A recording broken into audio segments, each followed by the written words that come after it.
Here anyway. Probably known through his books, which we have in the school store, by the way, and a record that he made a while ago. Hint, hint. Let me see. He's probably influenced a lot of guitar players that teach you here at this school. I won't talk a lot. I'll let him play. He's probably going to play a little bit and do a bit of a clinic kind of thing. If you have questions, you can ask, or if you want him to play more, just tell him. Probably in reverse, so talk first, then play. I have just a personal suggestion for you. After you've seen the clinic, watch the video lots of times, because you'll see lots of things you didn't notice the first time. It'll surprise you. Just to give you an idea of Ted's wide appeal, I interviewed Steve Vai about a month ago, and he went wild when he heard Ted Greene was going to come here. He couldn't make it tonight because he's out of town or something, but excited about it. Better things to do. I don't know. Okay, give Ted Greene a warm welcome, please.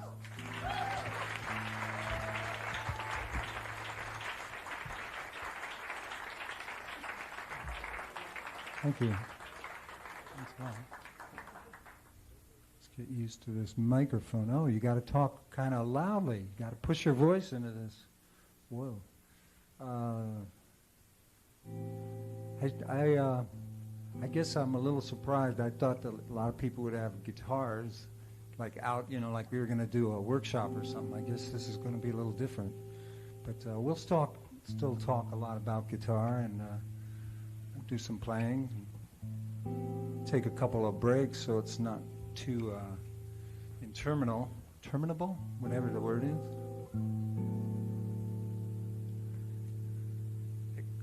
Kirk, will this mic pick up if I'm about back in this range, you think? Is it going to get some signal? Good.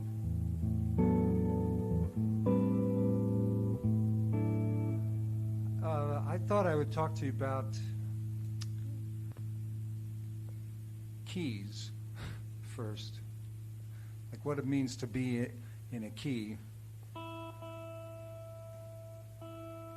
Because people come to me for instructions sometimes, and they say, "Yeah, I'm working on my modes." It's interesting that they use the word "my modes," and we talk about it, They'll say, "Oh yeah, I'm working on Dorian or something," and I say, "What is that?" And it's like the 2 chord of a major scale. And I say, "Oh, okay. Why are you working on that?" And they say, "Well, they think they're supposed to." And I say, "Well, that's fine. Why is it a mode?" And then we go round and round for a while usually, and find out it's just a sound, just like every kind of key that you can play in is just an equal partner in the harmonic rainbow. And I was like, this is Dorian to me. This is one shade of Dorian.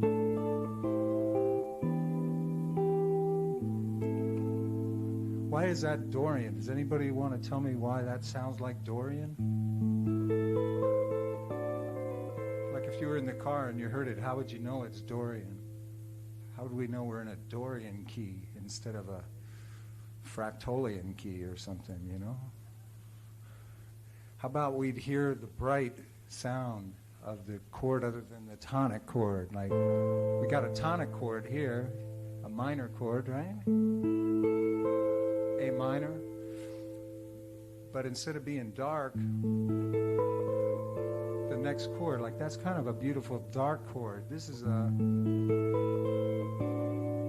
little less dark. The reason is that it's using the note that makes Dorian sound a little different than a few other scales, like this note. Yeah, that's right. The raised 6 or the major 6 or the large 6 instead of so it's a D major chord instead of a D minor. Well, I don't know. I think all this stuff's important. Not to be intellectual about it. That that doesn't count for beans with me because I just want to play guitar. But when you end up teaching for a living, as I do, then you have to try to explain things, and it's good to know why things sound differently. So that's probably why a lot of you are here too, is to understand music better, at least part of the reason you're here. I don't mean tonight in this clinic, but I mean at the school. So if we do this,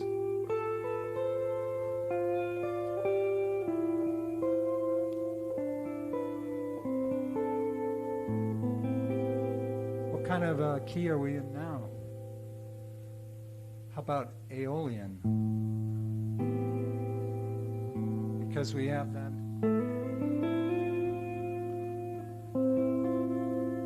instead of that stuff is really good for shading differences.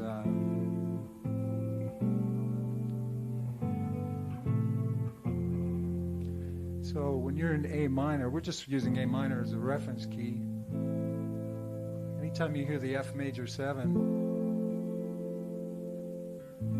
it doesn't sound depressing because it's a kind of a brighter chord, of course, major chord. But this note, if you put it in a D minor chord, no, I don't get depressed over music anyway. I hope you people don't. I don't care how sad the notes are. I'm not depressed. I might be wanting to leave certain buildings at certain times. It won't be because of depression, usually. This doesn't sound depressing to me. I understand that, like in films, they'll use sounds like these for sad moments. But it doesn't make me feel sad. It just makes me feel strong feelings. I don't know what they are. I shouldn't make light of it, but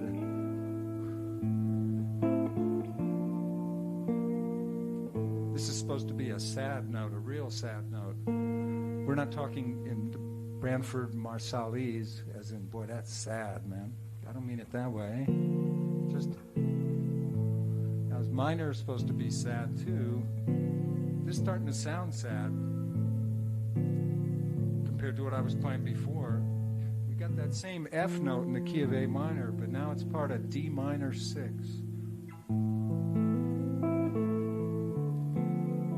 D minor 6/9, chord of mystery. To me, maybe I've seen too many videos, TV. It doesn't make me feel sad, you know. Major's happy and minor's sad. I don't know. It doesn't feel like it. There's that F sharp. He's sneaking back in. How come? Why? Because it's fun to play him. But you're leaving the key. No, we're just leaving the diatonic framework. We all know that we're in the key of A minor if we hear lines.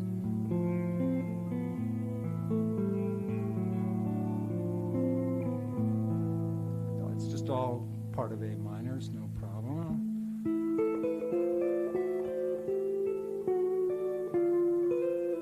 There's just all different notes in the key center. So it's not diatonic anymore in the strict sense of one scale generating the harmony, but that doesn't really matter, you know. I mean, just another option. It matters. I shouldn't put it that way. I'd say it's just fine. How's that? I mean, both things are good. If we're in A minor and we hear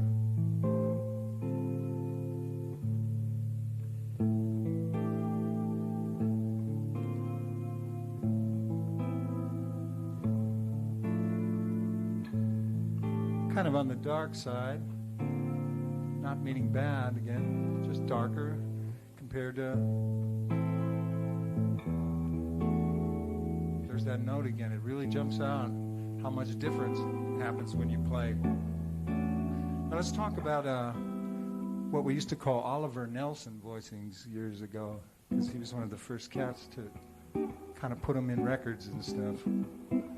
He would voice horns like in 4 parts, real close together, but he would use hip chords. He wouldn't just play straight colors like dominant 7s and stuff too much. boy, you can speak a lot of stuff about close harmony chords, but just for the moment, for an A minor, if you vamp to a chord like this, our ears say that we're in the key still. We're just on like a 5 chord. I think many of you know that just by hearing it. Now, the one note that we'd be real surprised to be playing in A minor at that moment, I would think would be what? If we're really in A minor. Anybody? C sharp, right. But here that baby is. She's hiding here because she likes to get in from out of the cold and join the party. She's there.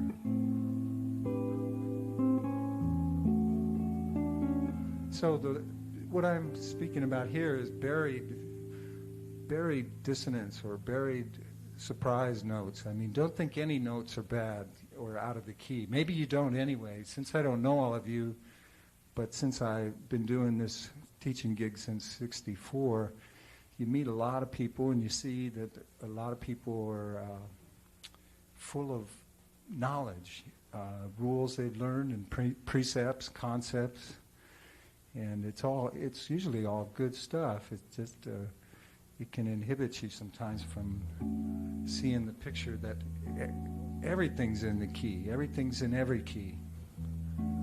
Does that mean A minor? I don't know. We don't hear a center. Key means the center. If you do this is a lot of fun. I like doing this. But obviously we're not in the key of A minor anymore. I don't think we're in B flat minor either. It's no key, obviously, but that doesn't mean it's bad. It's just an effect.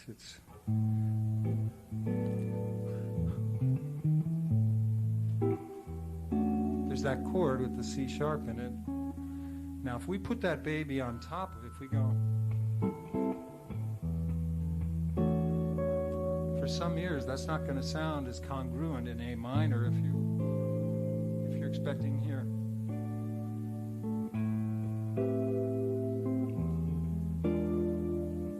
You hear?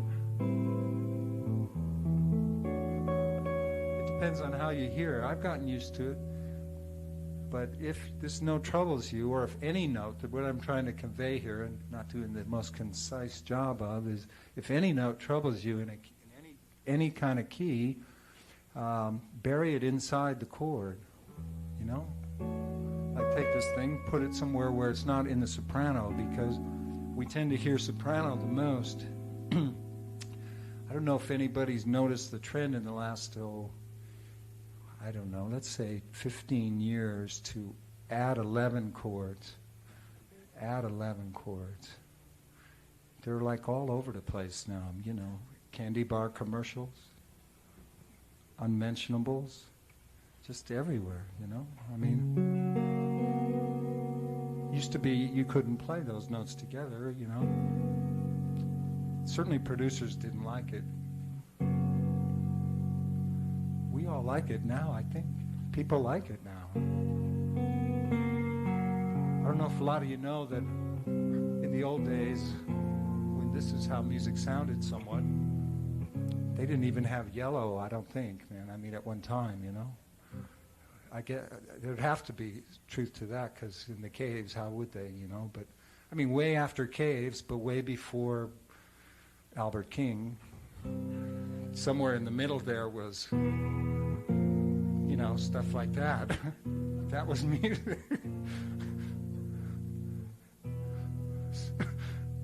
And, you know, they fought over the rest of the notes. They did. No, they really did. Try not to spit on the mic, man. They really didn't know what else to add without having full-scale conflagrations break out, you know? I mean, people wearing silk were upset with people who weren't for playing things like, you know,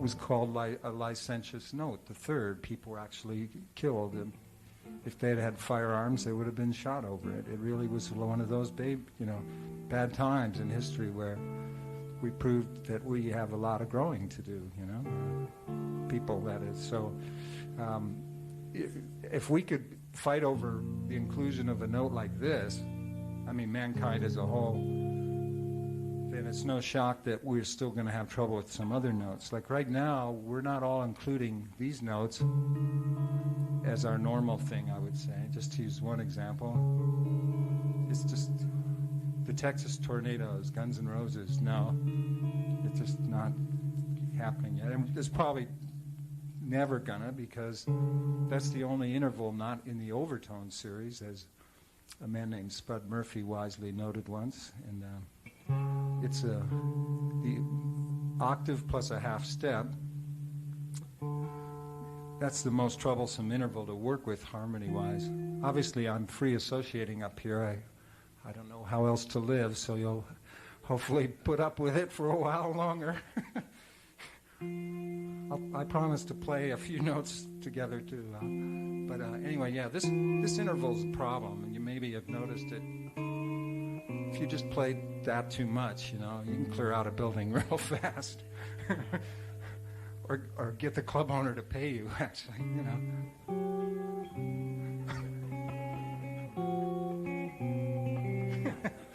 I don't think so. No. It's a funny interval. It needs help. This isn't supposed to be funny. I don't know why it's coming out that way, but it's fine. I'm having a good time, too. This doesn't sound right to most of us. We need to make it sound like functional harmony. If you play, you establish a key.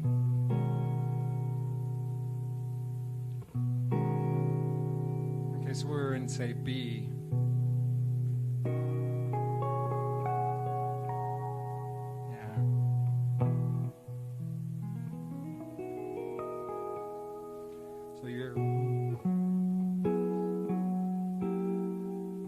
Old style harmony. Old style mean like a few decades, 50s, 60s voicings. So people don't even play that kind of stuff too much, or as much, shall we say, as lingering chords you just want to linger on. Yet it's not offensive anymore. It's not like strange, and because it's got other notes to soften it. But if you hit any intervals when you're doing your harmonizing songs and things that really sound bad, the likelihood is that there are other notes that can be added to make it better if you're not aware of that. Don't give up on it. What I mean by that, too, is there's a strategy where you harmonize a song by just, say, adding a bass line first to the melody. Gosh, what's a melody we could do it with?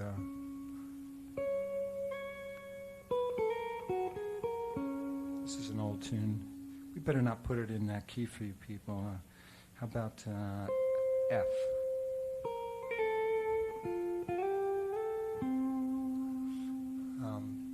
You take that and maybe just add a bass that goes.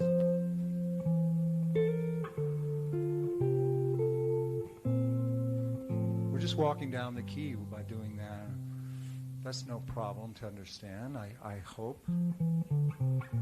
When I say the key, I mean a diatonic major key, of course, if you don't know there.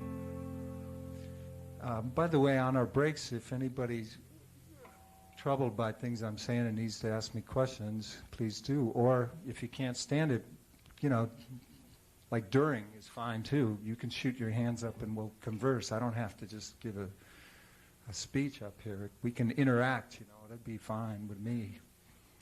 I like it, actually. You may have to scream and get my attention, but that's okay too. So yeah, we can add a bass part, but anyway, if you should hit funny intervals along the way, like there's one. I hope somebody knows somebody's getting married pretty soon if they want to. Here's that interval. It doesn't sound too weird because we hear the continuity of a key. So most people aren't going to bolt on that. But if you play it slow and listen to it, it's pretty tense. So major 7 with 7 in the bass. That sounds pretty acceptable in a case like that. When you hear all those lines people play. Now the interval's buried inside. It's not in soprano anymore. we're doing that. There was a tune in the 60s based on a Bach thing. It went...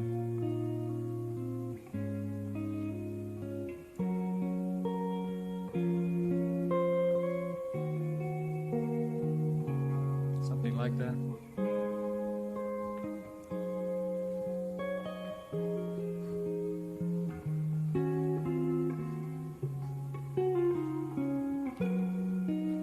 Sorry.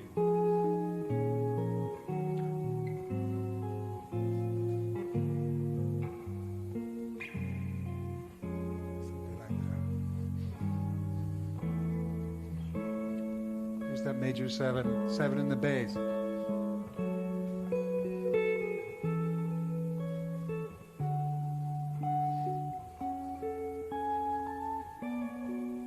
Bass is definitely generating the harmony.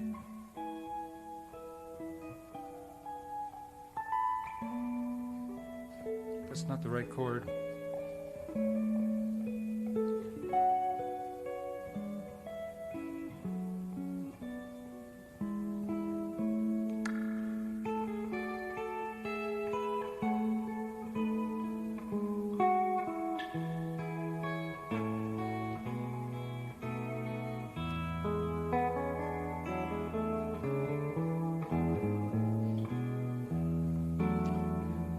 I like this Bach type harmony. It's all in a major scale. I mean, most of it anyway. If you want to get more into that kind of harmony, you play around with 2 voices at first. Maybe on the top 2 strings is a great place to start sometimes. Say we're in the key of A here.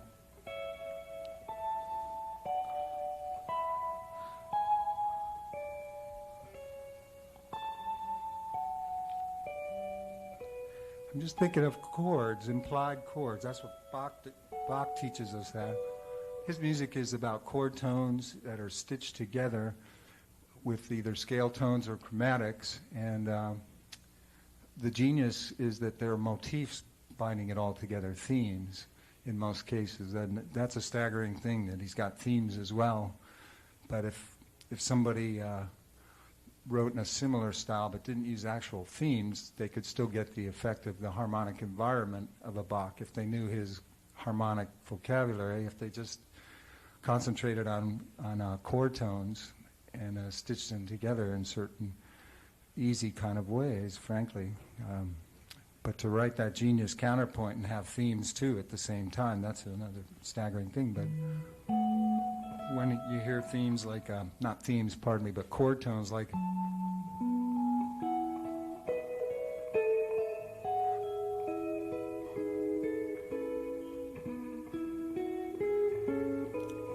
those are all chords.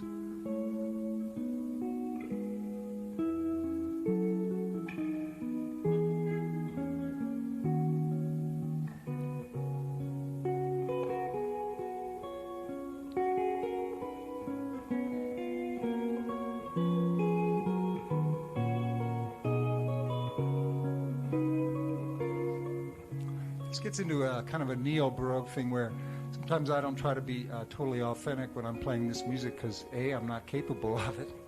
I just can't do it very well. Because I'm moving parallel fifths and stuff, you're not supposed to do that. And B, I just want to create that environment of that kind of harmony sometimes. A guy like Bach is a good place to start if you're looking to study a real deep level of diatonic harmony, just again, where we began the discussion about keys generated by scales, the chords of scales. All these notes are right in the scale, but they imply chords. Yet there's little melodies in there.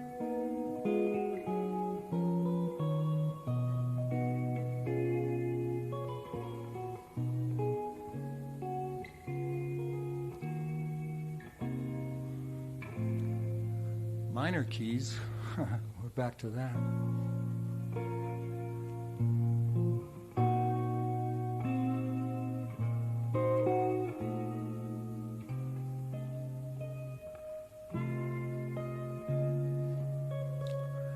just trying to improvise some stuff based on the basic chords of the key, which are the 1, 4, and 5. That's one of Bach's favorite tricks, is to use the 3 main pillars of the key to generate everything. He'll go into that zone for a while, a lot. I promised myself tonight, before I showed up, that I would talk to you about this harmony of Bach, so we're in it now, but we may have to have a lot of feedback from you folks too, so I know what people don't understand that I'm saying, because I sure don't want to confuse you. Let's take a key that's easy to think in. Let's take, I don't know, let's go to D minor. So if you're going to try to study the harmony of a giant cat like Bach, and by the way, the root movements of Bach, when he's doing other devices like Cycle 4, those are just like those old standard tunes, you know. I should face this way a little bit too. Those things are, you know, like you take a tune like Autumn Leaves.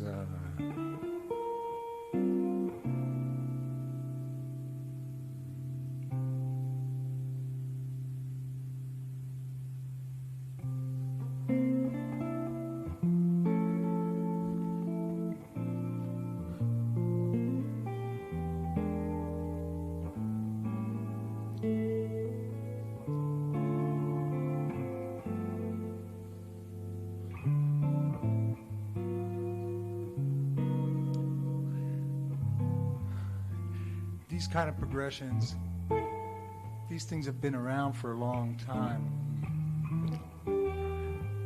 It's still the same stuff. It's like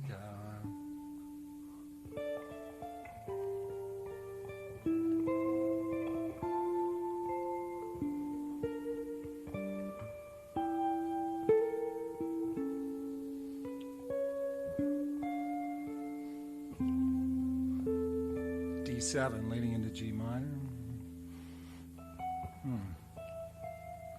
So anyway, if you want to establish the harmony of a key like a giant of the nature of Bach's kind of stature, you got to understand his conceptual thinking, and his favorite way to outline a key is to give you massive doses of the basic chords, but he's got so many voicings and so many ways of just implying the chords by playing 2 notes or 3 notes that you have tons of variety that lasted a lifetime for him.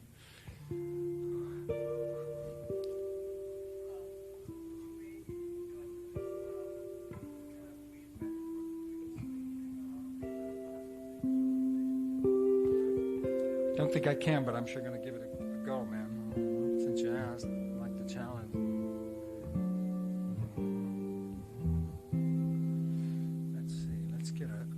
Fresh sounding key here. That's a personal problem of mine. I can't stay in one key for a long time sometimes. It doesn't sound good to me. It starts to lose its charm. Hope it's not a sad commentary on the other areas of my life. Actually, we know the truth. I've lived in this body for 46 years. I know if that's true or not. It's yes and no. It's just a problem. We deal with it. It's not uncommon. That's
I don't think I mean, sometimes I get personal with these situations because I want you to know that you're not the only one feeling some of this. Like, I have a real problem with my fingers running the show a lot, and I think it's normal kind of guitaritis. You know, where you're actually trying to do something and you can't stop your fingers if you want to continue to be musical at that moment. You know, like you'll be trying to get somewhere into a certain key or something, and yet you don't want to stop playing, so you keep going, and pretty soon you're into something else, and you know that you still haven't lost sight of where you originally wanted to go, but damn if you're not going to get there, though, you know? I mean, you just, not in a few minutes anyway. I mean, I just couldn't get B minor to come out there at the end. It's possession. The man is possessed. No, I don't think it's that. It's kinesthetic, you know. You practice and you watch the news, or you're on the phone and Aeolian, Dorian, Fractolian, you know, and you're just practicing these things, and your fingers get so used to running. They have their own mind. You know how that is, and it's not good, but it saves my butt in a lot of cases. It's better than stopping. That's my problem there. Let's talk about something else, like contrary motion, or yeah, let's talk about that. Actually, let's wait. I wanted to really talk to you about keys. I started it tonight and got off on this other stuff.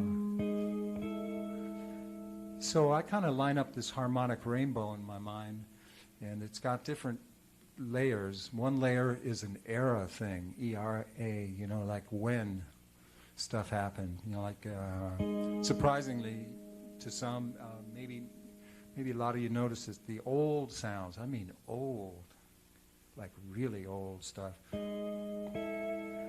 at least the Hollywood version of it. That stuff is like, you know, still, you know, mega rock, man.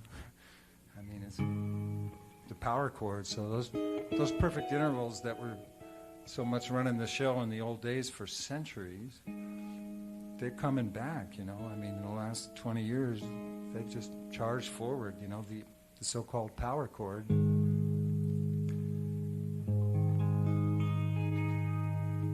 A lot of people have trouble with labels.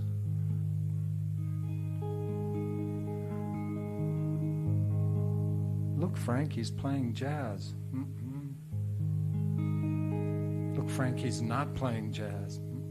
Who knows? I don't know. How about he's tuning? That's all. He's just tuning. It's a good chord to tune to. We didn't start to play music yet because we don't have any rhythm or any melody, but we have just some color. If we go...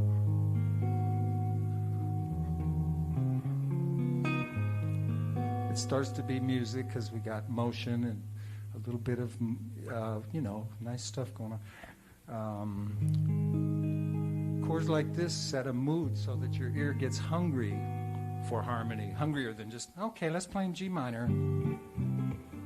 Notice how we're not excited by this at all, man. I'm not. There's just no preparation. It's like other areas of life. You got to prepare this stuff. If you really want to feel it and not have to take a long time. It's different when there's a drummer and a bass player and you're playing with other folks. I play quite a bit with just singers or by myself or things like that. So you got to work it a different way. If you're with a drummer and bass player, they get, in a few seconds, if they're together, man, you're excited, I hope. So, but, one instrument, 6 strings, it could be, a long evening if you got a gig and you got to entertain other folks and yourself. And are we in a key? Well, so far we assume that we are. We hear something. It's the key. It's the key of Keith Richards. No. It kind of has that vibe, huh? I've heard somewhere it sounds like the beginning of Jumpin' Jack Flash or some tune like that. So, tuning chords, yeah. Chords that have all perfect intervals are great to tune to.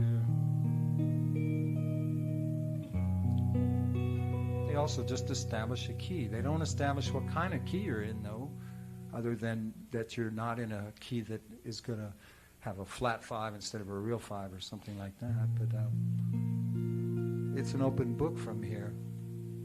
So let's talk about this harmonic rainbow. We've already spoken a little bit about these diatonic major things. I started to talk to you about add 11s. Just because it's a contemporary sound, everybody in the room probably knows what a major 7 chord is, or most everyone. Are they a dead issue? No way. But they're not, the cutting edge of what's happening and a lot of people's choice of what they want to hear, that's all. I never get tired of them, but you either love them or you don't. Are we modulating? Depends on your point of view. I'm still hearing this is the key. But now we're in a Mediterranean influenced or Arabic or Hebraic or Spanish flamenco influenced. Still the same key. What happened to... He's gone because he didn't sound right now. It's tough to bring back a major 7 once you've established a flat 7. It can be really tough. Easy way that people who play Spanish-influenced tonalities do it is, I don't know if they're conscious of it or not, but you play a 7-flat-5 chord up a half step or a 5th higher, either way. And it's got that note in there, either hiding, it's in there, or if it's not hiding, so that note's back. Instead of, I guess we should talk about gypsy scales for just a moment. They're not codified yet in all the books, it's okay, they're growing. Let's say key of A, you've got A. If you want a standard gypsy scale, in case you don't know this, because I promised myself whether I thought you already got this at school or not, I'd have to assume that maybe you didn't get this particular slant on it, so I would try it with you. If you're wondering why I'm spending so much time talking, I just have to feel like I need to do these things. That's all I can tell you. I won't sleep right if I don't talk about some of these things. That scale just has a lowered 2nd and a lowered 6th to begin with, which is why it sounds non-American, non-Anglo-Saxon. If you go...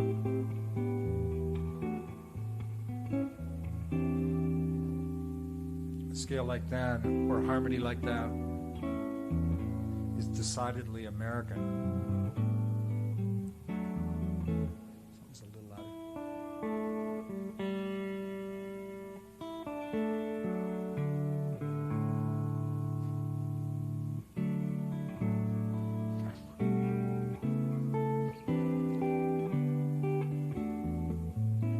If we go, if suddenly you go, notice that note. I hope you notice it. It's because it's what changes these American scales into something else. It's not the only note, it's this other note. But this note by itself won't do it because, say you're an A, you play an F chord.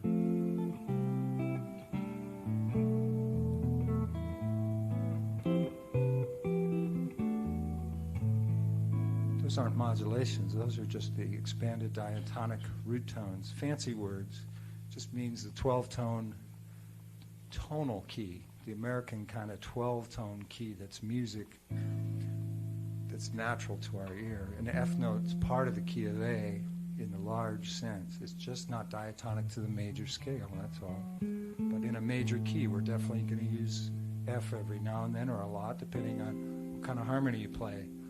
If you stick to the old style jazz, you probably only use an F chord as a tritone sub, you know, all that stuff. But, you know, if you're influenced by other things, the F sounds like just a normal part of the key, but in a non-diatonic way. So when you play A to F, it doesn't sound like gypsy scales, gypsy tonality, nothing, man. I mean, none of that stuff. But if you play the B flat, you're starting to get there now. With that major third, then this note is a complement to it. Then you either have a dominant 7 or lowered 7, let's call it, or a major 7. So gypsy dominant, gypsy major, or reverse the words, dominant gypsy or dominant major. I say gypsy because I don't know why. I just say it. It just sounds. It sounds to me like that kind of culture had a lot of discussion with these tones.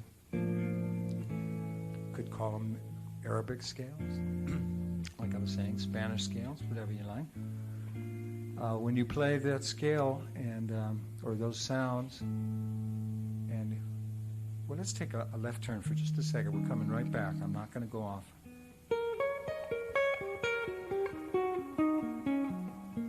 Those notes, anybody, a single word, an adjective, what those notes sound like? Blues, thank you very much.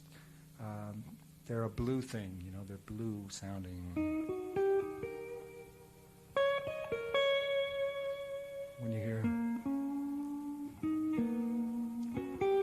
especially this inflection between the blue third, which is higher than the minor third, it's a little bit higher than major third. Blue third is just like the sharp 9 too, real similar. I mean, either way. But anyway, that's a cool little scale. That's a scale that just has a root and a sharp 9 and a third and a fifth and a flat 7. So it's like a blues scale where you kick the fourth down to the third, and you're then thereby using all the notes of a raised 9 chord.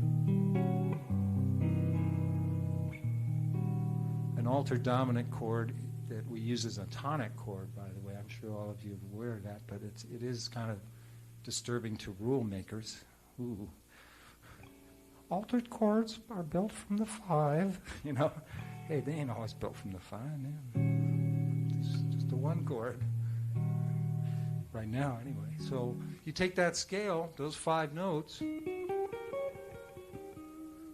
just add in those 2 gypsy notes, half step. I didn't make clear before, they're a half step above the root and the fifth. So if we add these 2 notes into that scale, now we have.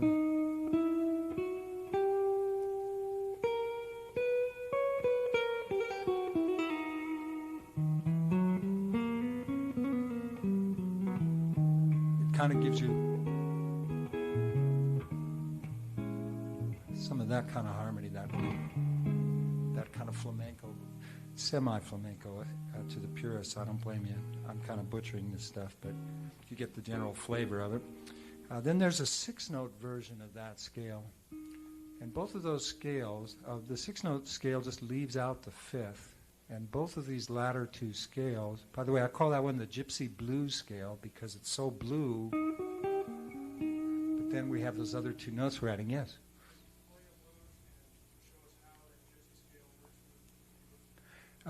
Be glad to. What we have to do is clarify one more little point. If you leave that fifth out, then this thing. We're all going to take a break real soon too. In a few minutes, I won't forget that we need to have an intermission here.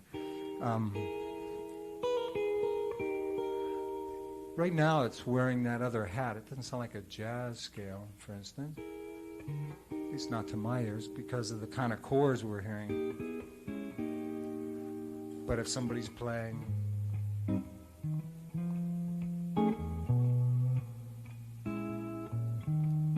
right there, when you hear, it's almost like the altered dominant scale, but it doesn't have that flat five. Now that's the 6-note version of it, where you just leave the fifth out. I hear Wes Montgomery, and that was chromatic. This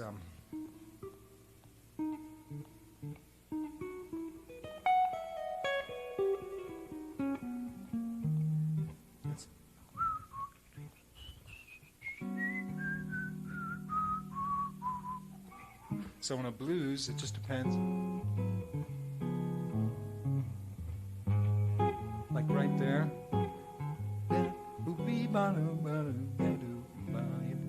You'd sneak it right in on that chord. Anytime you have an altered dominant, you can play that 6-note gypsy jazz altered dominant. These words are terrible. It's that thing, you know. That's I sometimes just say gypsy jazz. I just like to be able to say a couple words to describe a scale. We just don't have names yet for some of these scales. It's just, you know, harmonic minor. We all know what that means, which I can't seem to find a use for in jazz if I'm playing over each chord and want it to sound ultra hip. I know all the books say, learn your harmonic minor. I love them, but they don't sound like jazz because of this.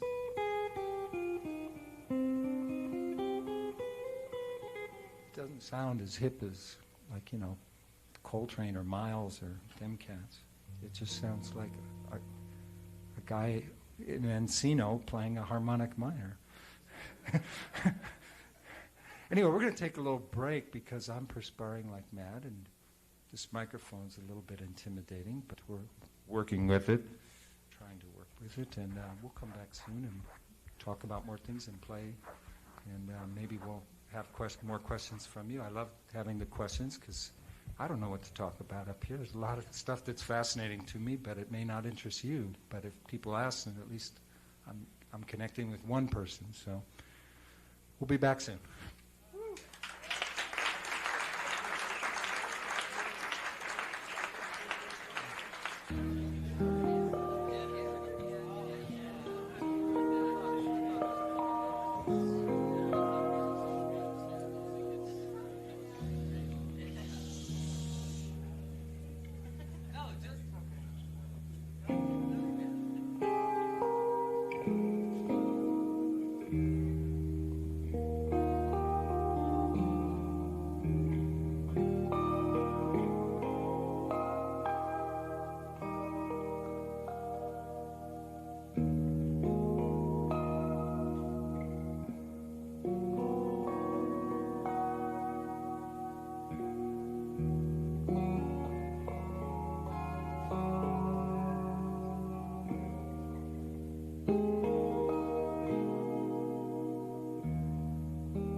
Thanks. Thank you very much. Been moving a lot of furniture recently. My hand kind of gave out on me in the end there, but started out with a bang. It's funny how much of playing is contingent about what just looks like hand. You know, you go in the market and you grab some carrots and you're using your hands. If you're like most of us, we take these things for granted, but you know, why does it work one day and moving furniture won't work so well? Playing guitar for 18 hours. Next day, what's out? Play.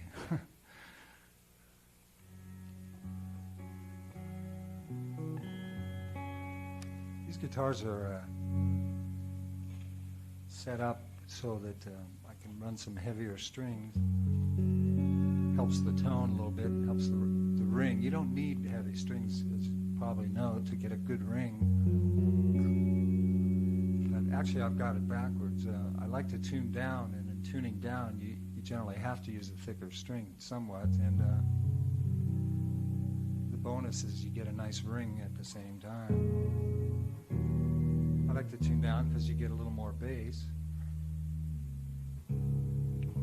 Now right there, when I went down to the D, it was actually less bass. That means we're not picking up the fundamental, as they say in the books.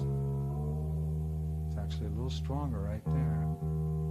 There is a place where, you know, whoa, fundamental came back on that. No, I don't know why. Of course, the speaker doesn't like it.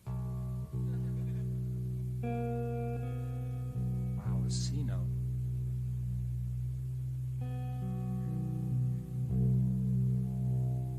Too bad that isn't like a Marshall cabinet.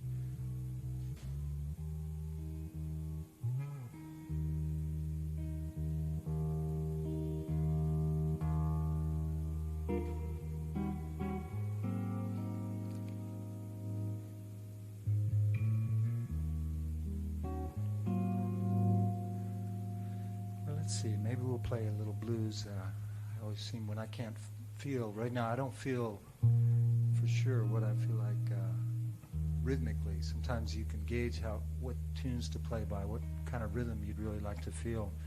But when I can't ascertain that, my way of dealing with it on a job or in a situation like this, notice we separate the two, is to you just kind of play a blues or a tune that's got that feeling, because I should speak for myself. It always seems to be welcome.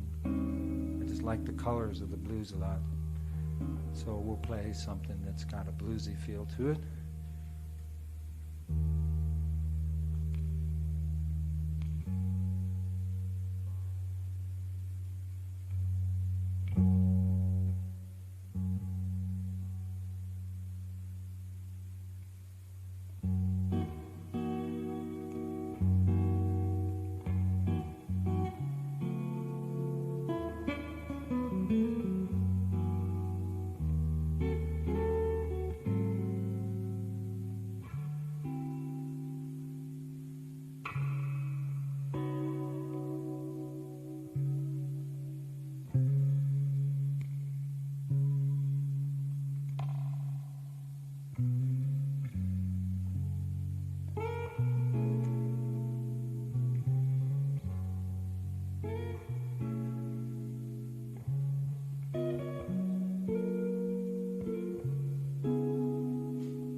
Something I try to do to jumpstart myself a little more when I'm feeling the need for that is I just keep changing the tuning.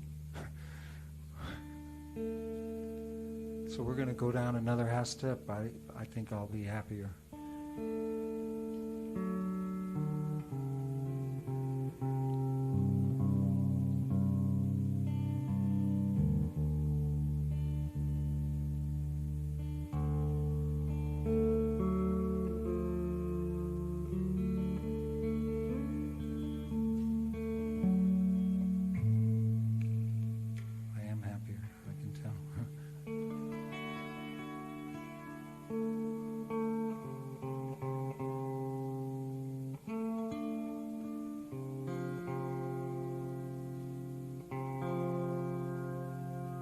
It's tough. Those plain third strings get real wobbly, don't they, when you tune down, if anybody's tried it.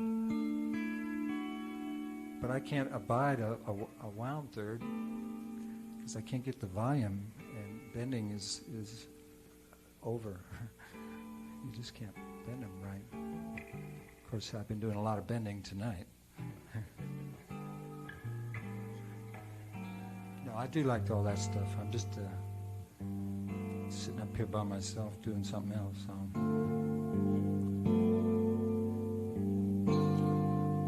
I don't know what I'm going to play. We're just going to fool around, go into something.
Thanks. Thanks so much. Maybe I'll take a few questions if there are any. Somebody wants to talk to me about anything. Who are some of the musicians you listen to? These days or when I was a kid?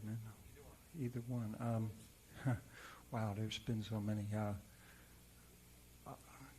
Working backwards, like I was telling somebody, I really love Danny Gatton right now. I don't spend a lot of time listening to guitar players. Eric Johnson sounds fantastic. I mean, Alan Holdsworth, all these guys. I mean, there's so many great. But I don't listen to guitar players a lot because I'm a pretty busy guy. Seems like I listen to the orchestra more. I dig the orchestra. And I like arrangers and composers who write for the orchestra. So seems like because I like old movies a lot, I'll check out. I get both things done at once. You know, you're watching a great film and you can't believe how great the music is sometimes. So, but wow, man, if you want to talk great musicians that one can listen to, you know, the list is long, right? If I asked you, you'd probably say you'd have a long list of guys, a lot of human beings that have played some great music. I like a lot of styles. I mean, I taped Aretha Franklin on a morning talk show this morning because she was live in Detroit. At least it was a rerun, but it was live when they did it. And she came bouncing up on the stage, and I just made sure my VCR was on. I'll go back, and I'm sure she's going to sing a note or two, and so I'll be on the floor, you know. I like singers a lot. I work with a singer and trying to get a little of, you know, the vocal-like expressiveness that they get. So, to answer your question. Yes.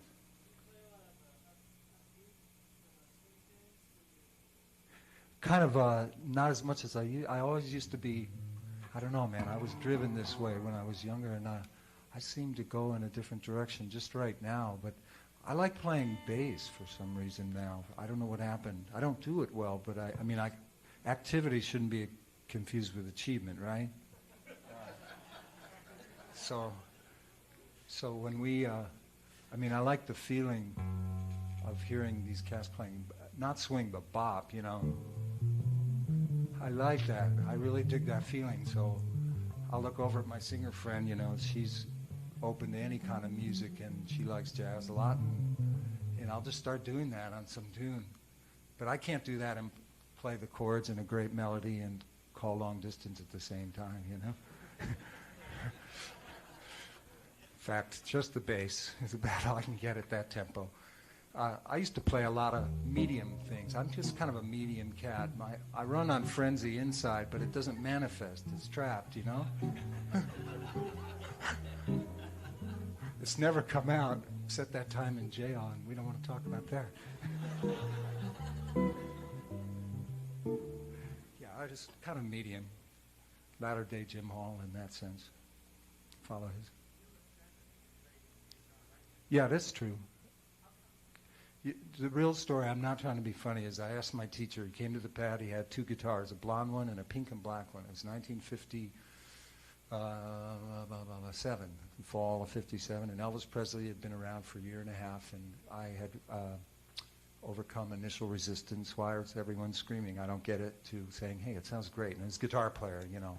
I mean, he was doing that stuff, man. And when you're a kid and you hear that, you love it. I did. And Elvis's favorite colors were pink and black, and I asked the teacher, how does he play? And he said right-handed, because he asked me, how are you going to play, you know? So if Elvis played right-handed, I always thought he was doing those parts. When you're a kid, you don't find out till later it's a guy named Scotty Moore, and, you know, everyone on the stage is right-handed. So that's why I play. But it's probably an advantage because I like harmony the most on guitar. I like rhythm and I like melody, both a whole chunk, but I like chords in my greatest area of fascination. It seems to have been for many years, so it probably helps me more than it hurts me. Sure. Yeah, when you do your artifacts, you know, you go quickly and send them around. Now, do you do those, and do you leave them only, generally do them way up on the string where they're working the neck? Are you doing those all exactly? That's the story of my life. Say the question? I'm sorry. I cut you off. Am I doing them what? No, I'm not. I do others too, yeah. Yeah, we try. Yeah, I'm not being humble. I'm saying try because it gets harder to be accurate up there. The only guy I've ever seen who's consistently accurate, and he'll scare you, is Tal Farlow. No matter what else is happening for the guy, even if he doesn't feel he's having a great day and that both hands aren't as strongly happening, man, he'll go into that. He'll just be playing and has anybody ever seen him doing that? He'll just jump up another octave, and he's up in here where the dust marks are, and it's like, how does he get that thing to be accurate? It's amazing. I'm mainly going up an extra fifth most of the time to get those extra notes. If you go up a different interval than that, well, there's a fourth interval up will give you 2 octaves, and a fifth up will give you the fifth, in 2 spots, mind you. On consonant chords, you get more consonant intervals. Example, this is a consonant chord.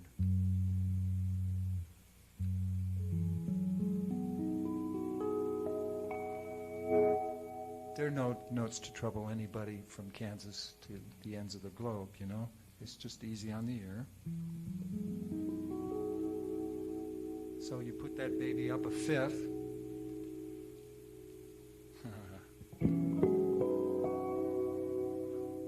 Ooh-wee. Love that chord. Wow. Some extra goodies up there. The 17th, the infamous Tried and Found Innocent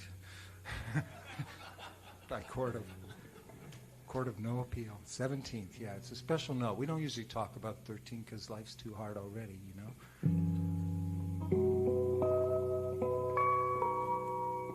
But there's one note up there that's a special one that you can't identify it accurately and express that it is a separate effect on the nervous system unless you give it a separate number. If you want to be precise, you can just say, oh, it's a third up a couple octaves, but it really feels different up there. It only works that way above an 11th. If you just play a third up high, even in a beautiful dominant chord or something, it sounds great, but it doesn't have that magic effect, where you just, something magical happens in suspended dominant chords or 11th chord type things where you have other overtones way up high. When you take non-consonant chords by the old standards of dissonance, like to them, this was a dissonance, dissonance. So you play a chord even with a flat 7 up a fifth. Well, let's not stack the deck. Here's B9. Here it is up a fifth. Call Leonard Nimoy soon. But I'm not sure that's happening the way an altered chord up a fifth would be, like this. I love. That is just so out. If you're going to go out, way out. That's what I called my Columbo chord because I love that TV show. And there's usually a part where Columbo is on to the cat. Well, Columbo's always on to the cats, we find out from the beginning, or ladies. There are a lot of lady villains. The villain is often a lady, and wonderful actresses in that show, but that's another story. Anyway, whoever the murderer is, gender notwithstanding, at some point they figure out that Columbo's onto them. We know that Columbo's been onto him because otherwise it wouldn't be on TV. We can sense something's going on. But there's this moment where it happens, and he'll leave the room. He's already come back. Oh, just one more thing, 3 times, And it's like the guy just looks out in his face like, oh no, man, I thought I got away with it, Kind of a riot. Yeah, that's the closest I can get right now to some of those chords. Now, if you play a third or fifth up from a chord, any chord, you get that same kind of wildness, that same kind of crazy kind of notes.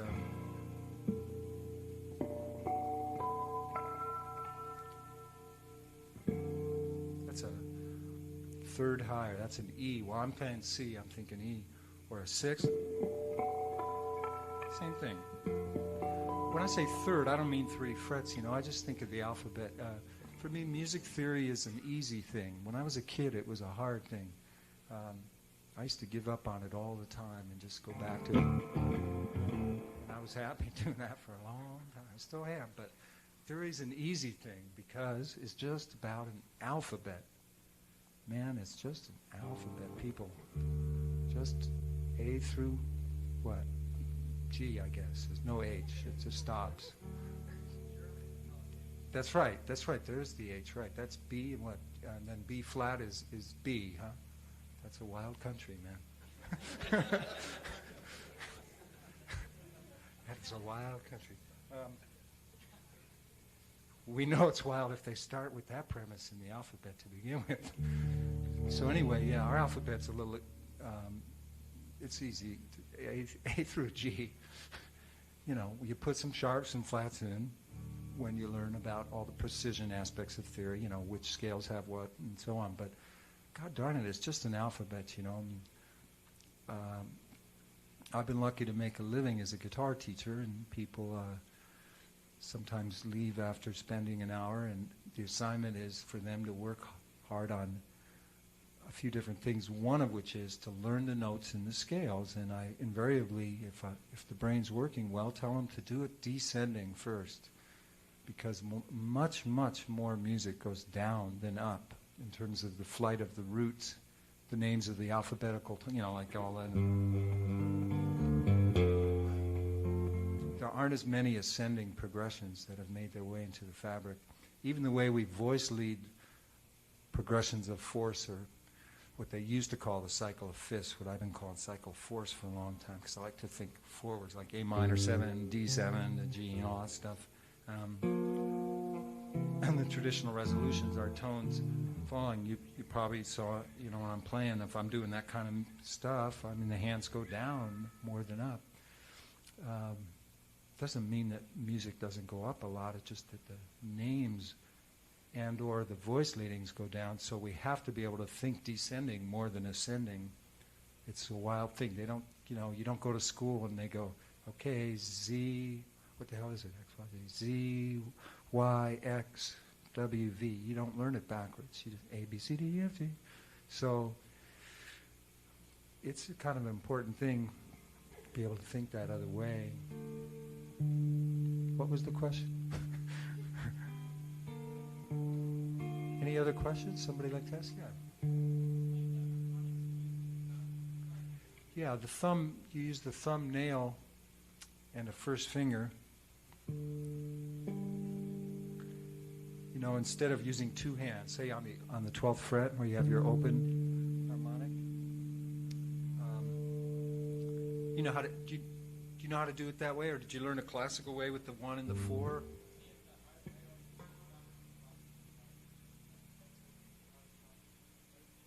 With the first finger? With the first finger? This kind of thing, 1 and 3?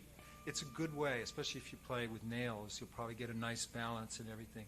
The thing is that if you want to do this harp stuff, you have to have the thumb running on its own track. It helps to have it be with the first finger, and then these three are ready to do other things. For instance, if you like to play closer to a McCoy Tyner kind of a thing, or a Wynton Kelly thing, you know, to get those kind of voicings, I'm using 1 chime and 3 regular notes. But if I've already got 1 and 3 occupied on getting the lowest note as a chime, it's tough to tell the thumb to get into the middle of the pack now. It'd make an interesting photo for a guitar book cover. So.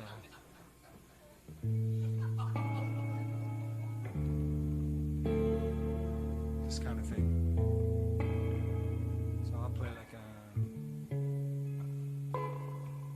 those are triads.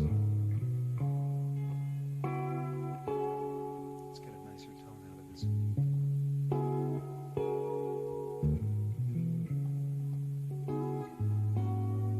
I kind of dig that sound.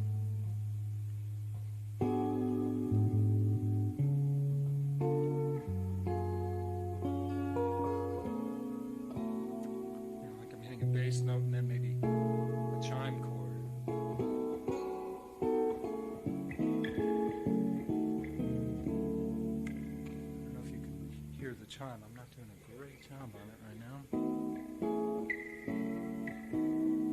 changes those chords to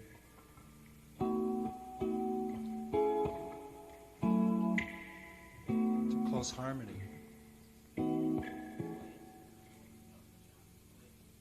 Sure. That's what I'm trying to do now, actually, but I'm just not getting it real clear. I'm going to go up on the top strings where it might sound better. Maybe I'll lessen the reverb. We might be able to hear it a little better. Okay, here. I'm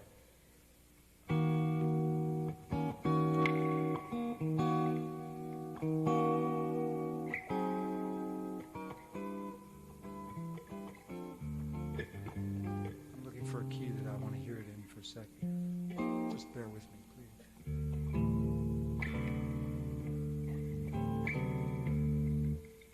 It's time to go back to the other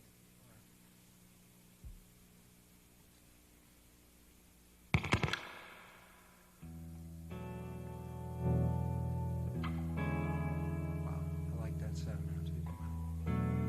The sound. Okay, so here's some chords. Middle four strings, real balanced. On a telly, if it's a good set of strings and the body vibrates real lot, you get an organ-like. You can set it for steel guitar. You know, he intended it to sound like a steel guitar, Leo. But anyway, same thing now with the chime in there.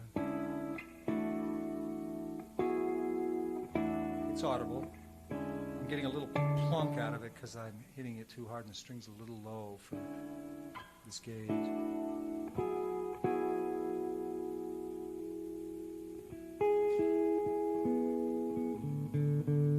My only regret with the telly is it doesn't have a middle pickup. I don't need a bar. I like a bar a lot, a whammy bar, but I just move the neck a lot, so that's almost the same. But this sound, the in-between sound, is good, though, you know, the mixed pickup for chimes, because it blends the chime note with the others.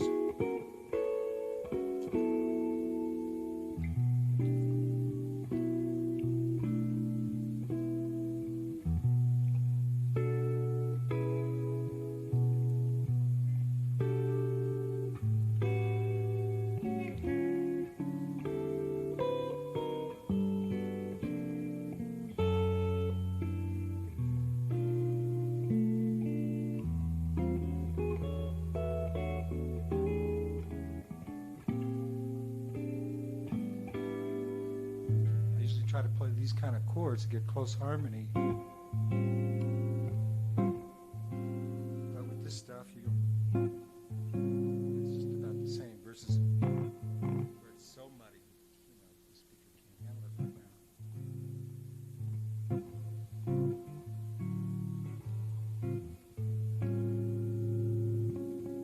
now. Your best bet with chimes is for production guitar, probably Strat. Strat type guitars because of that middle pickup. I'm actually going to go back to that for this thing. So let's take another question. Sure. You come and play it because I've never worked it out enough, man. I love the tune though. You want to play? I don't mean to be rude. I'm sorry. I wish I could. I will play something else if you like.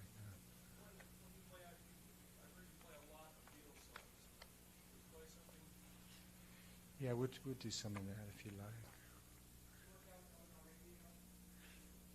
Not to my satisfaction. Someday I'd like to. I can play it, but, you know, it's like... No, I mean, you know, sometimes you play it, but you can't find other things to do that you would like to do, you know? That's the problem. I confess, I'm a hard-to-please guy, man. I really am. I'm not in certain areas of life at all. I'm fairly amiable, but God, man, with music, I'm just terrible. I don't know why. It gets worse through the years, too. But I'm about staying even because I'm learning better ways to deal with it. You know, like switch guitars if I'm bored. It's hard to find things that, you know, are really exciting sometimes, you know? Having said that, I'm grateful to just be able to play. You know, I mean, I don't want to seem like I'm really upset about it, because that's taking it too far. I may wince and everything, but underneath it, if somebody said, "You happy to be here?" I'd say, "Sure, man, of course." Get to play, stand up for tellies. I love tellies.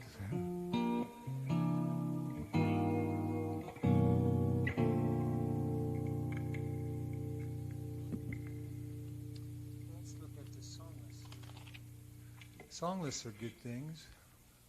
Don't want to have to rely on them, but I haven't been playing enough gigs, so I wrote down some tunes from my last gig. Okay, we're going to try a tune called, I would do a little of a medley of Like Someone in Love and Someone to Watch Over Me. I like these songs. How about Tenderly? We'll sneak that in? No, I don't know.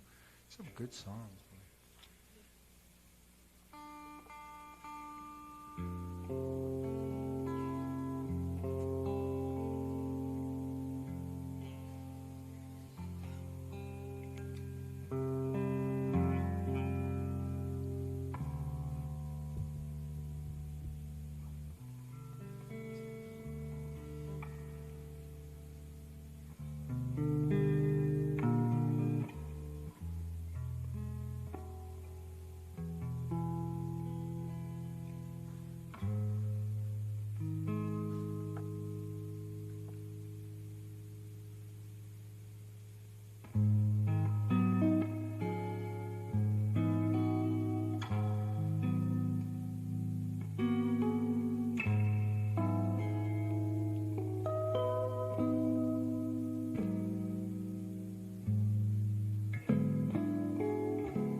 never made it to those other songs. I forgot about them. Crazy.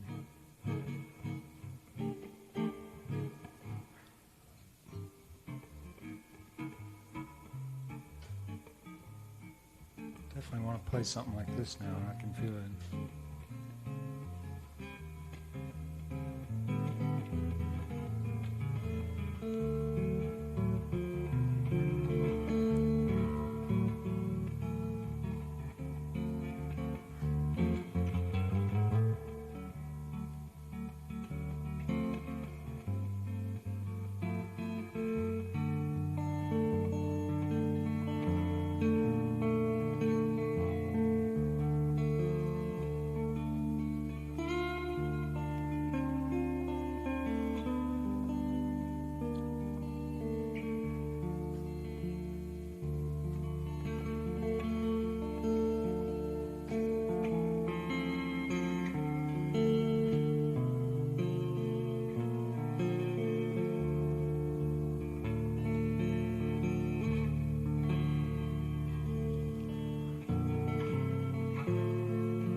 Will we take a few more questions?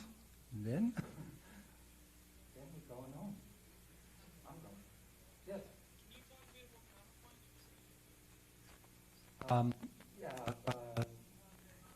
Contrary motion. Yeah, that's a good one. We didn't do. Let me take a sip of water for a moment. Contrary motion. I love this subject. Doesn't mean I know a lot. You can love pastry and not know how to cook it.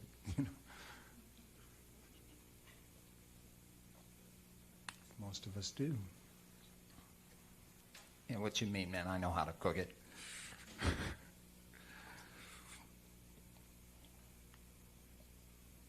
These people here have been very, very kind. They're providing me with water, things to wipe out the water.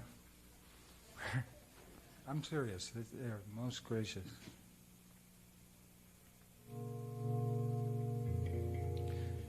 Contrary motion. What would you like to know?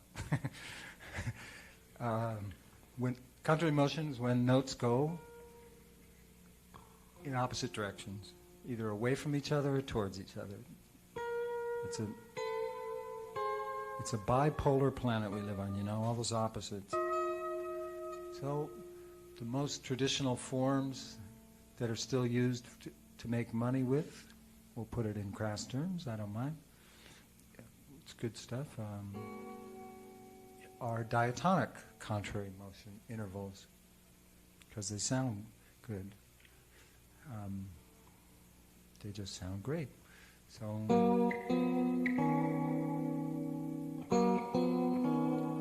you might just do 3 in a row, where one note's going up a scale and one's going down. You know what I'm saying? 2-string instrument. Doesn't sound as rich, because part of the trick of harmony is to, if one wants to, is to let notes ring. I'm a real fan of that. I want notes to ring. I'm still holding this note that came one note before.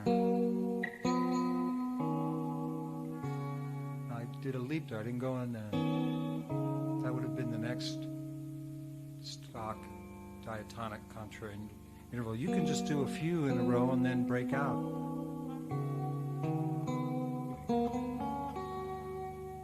Bass line's going down while the melody goes up.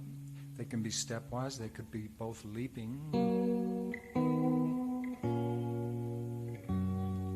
It sounds like it's going to be too stock, but if you choose some good chords, it's not right. Okay.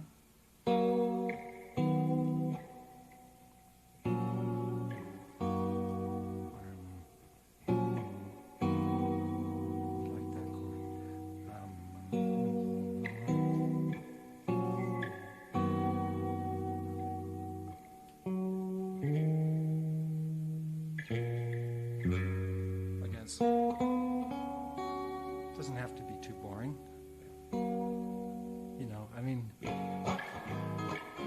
Let's face it. We're not all going to be thrilled with this stuff. That's the beauty of both counterpoint and, in this case, contrary motion. You can find new chord progressions that you wouldn't have thought of. And it's a good thing, So anyway, if somebody says, well, how do we study this stuff? You're so glib about it. Whoops.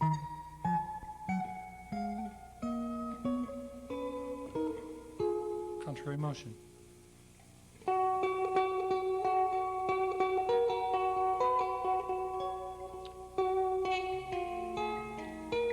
If it were a 2-string universe, just goodbye. They both just kind of coming back again. So that's the other, So you can do a diatonic, and then there's chromatic counterpoint, or chromatic contrary motions, to be specific. There are 2 main kinds, maybe 3. Let's say 2 for starters. One is that which is tonally bound, and I'll explain what I mean in a second, and that which isn't, that which doesn't sound like you're in keys or anything. So first, the tonally bound one. No one who's lived in this country and listened to pop music since the Beatles hasn't heard progressions like this in the bass.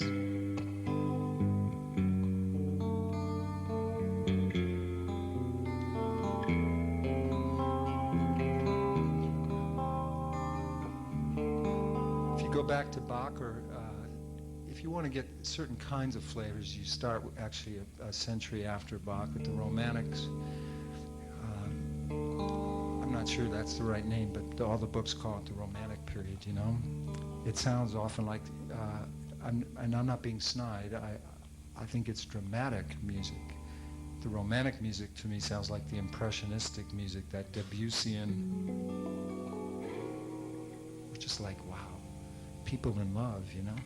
This doesn't sound like people in love, they're working at it, you know?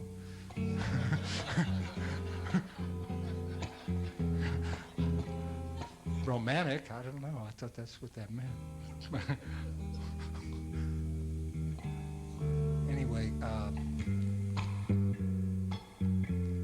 these are always implied chords too if you study enough harmony. It's not a big mystery that would be like A. This will probably sound like G concert for anybody tuning their guitar. I'm probably a whole step down. But anyway, 1, 5. We'll talk function, that might be easier. 1 sounds like a 5. This sounds like a dominant 7 on the 1 chord, meaning like if you're an A, like an A7, which will be the 5 of the 4 chord. This can be a 4 minor or a flat 6 if you're sneaky like John Lennon was in Lucy in the Sky. This is the 1, if you want it to be. Sharp 4, half diminished. You go, now that ain't that basic. Come on, there's got to be an easier name. You could say 2 chord. It's like that song.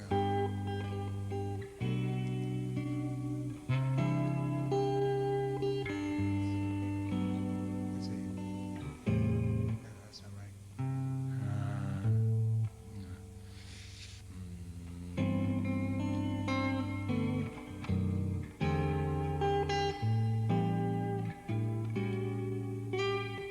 So, you know, I was like, when you hear this line,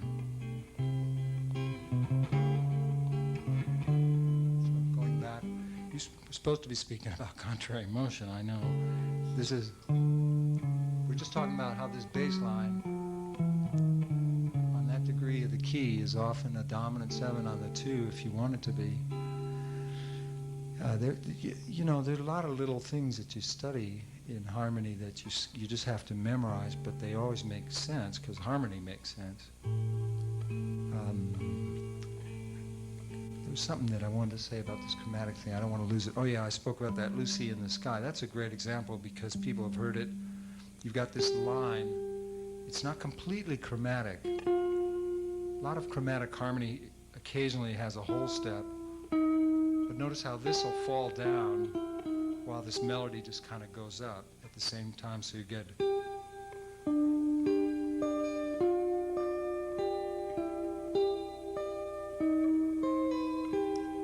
So actually that fits the subject more of chromatically generated harmony more than contrary motion, but it's a little bit contrary oriented there. If you want to study chromatic contrary motion, where you're not bound in a key, then it can get boring real fast because it doesn't ground many people's nervous system in a pleasing way where you feel like you're happy with the results. But you can make some rule, like here my rule is I'm going to try to stay in only structures that are in one of the 2 whole tone scales. So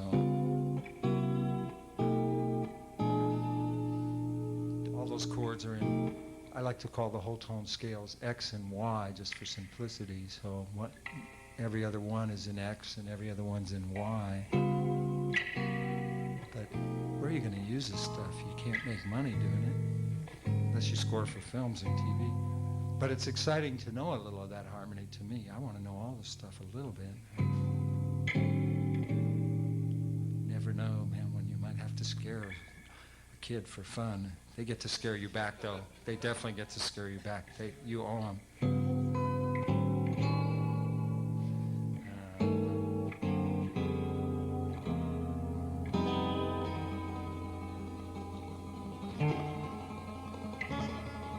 It's fun. It's fun. I like it.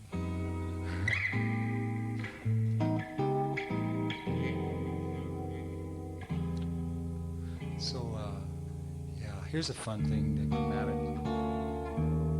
Contrary motion. Move the top line and then answer it with the bottom 2 notes each time. Wild harmony. I got that from the old Universal films. They used to use that kind of harmony when Frankenstein and the boys would show up. Notice how, again, it's not evil sounding really, but it's got a sinister edge a tiny bit, but it's not like just so gone where, it's like, oh man, take it, There's at least some kind of strange pleasingness when you have strange chords over strange basses, but they're kind of talking to each other and they're all floating. They're not all just kind of brr, brr, brr. So it's the dialogue texture that helps. They were really clever in finding these things out. They had to be pioneers back then especially in the 30s and 40s, man. It was all new, film scoring. It's just an incredible art. And you can learn a lot from that. Some other things are just stay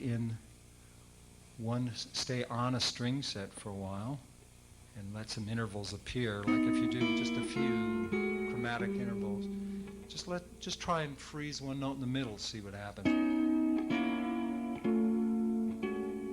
I'm real surprised by the results, honestly I am. I didn't know that was going to happen. I sure didn't know that would happen. How'd he get in there, I mean, just things happen. Let's freeze a different note. Uh-oh. Definitely got an interesting dissonance. Now that's one of those chords where you have like a natural 9 and a raised 9 or something weird like that is going on, right? Something that's not as normal. Like if it's an A chord, we have the sharp 5 and the regular 5. If it's this thing,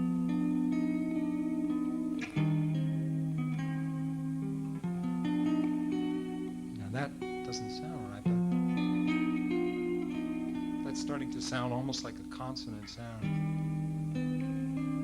So you will find some weird things that way. Anyway, let's say we freeze this. We were supposed to be doing an experiment.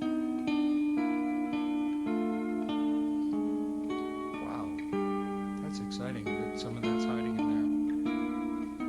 Wow. I am amazed. That minor, wow, that minor is exciting. You people didn't come here to see me get excited, so. Yes, we did. This kind of Gorgo the Monster 6-string chord contrary motion where you just weird stuff, with a lot of this stuff floating around the bottom, or its best friend, this thing. This is the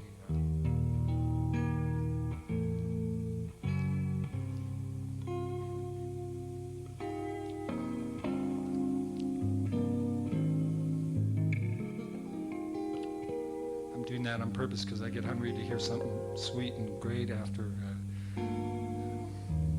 all that kind of noisy stuff. But I like the noise too. I do.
It's funny, you know, you do all this talking about exercise and stuff, but a good tune is much more valuable to learn, you know.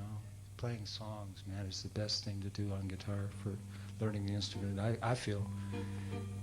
Not for soloing, not for single string as much, but for everything else, learning how to comp and everything. If you learn enough voicings where your melody and your harmony have to work together, you'll be able to comp in a few months after that, you know, if you just put your mind to it.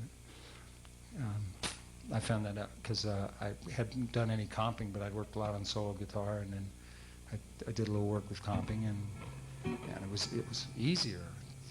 But taste is another story, acquiring taste. I've been fighting a bad toothache for a few days. It's starting to get the upper hand here, so we're probably going to end this real soon here, unless somebody has more questions. Sure.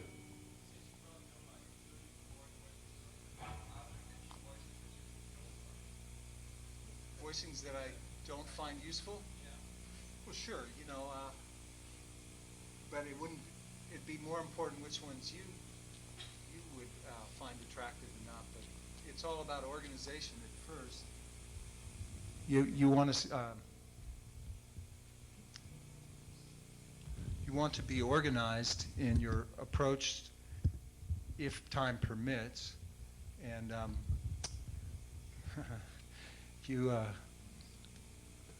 you're bound to find things in being organized that are more pleasing to you than others. Case in point, if I study the 13th chords on guitar systematically, which I try to do, I love the feeling of music. Maybe you can tell me, to put it in better English, I can barely sit still when I'm playing. I mean, I just like the whole thing. But to study it is to me is also partly, you got to be like a hard line science cat, man, as opposed to a musician like, yeah, I'll be around, you know, whatever, man. It's not like, you know, and in doing that, you want to study systems of voicings. That's what I'm getting to. And in studying systems, nature doesn't call the same tune on each one. Example, dominant 13, no root. We'll do it in A. Top 4 strings, not close harmony, but next size after that. Like A13. A13. Some people can't, to use the current vernacular, hang with this chord, man. You're smiling, I think you can. I'm smiling, I think I can. We're getting more open-minded genetically, or something's going on on the planet. 'Cause you don't hear that in 50s jazz as much or anything, you know. Definitely not the early New Orleans jazz, that's for sure. They kick you off the stage. This is all normal, but then we get to this. To me, this sounds like, in this key,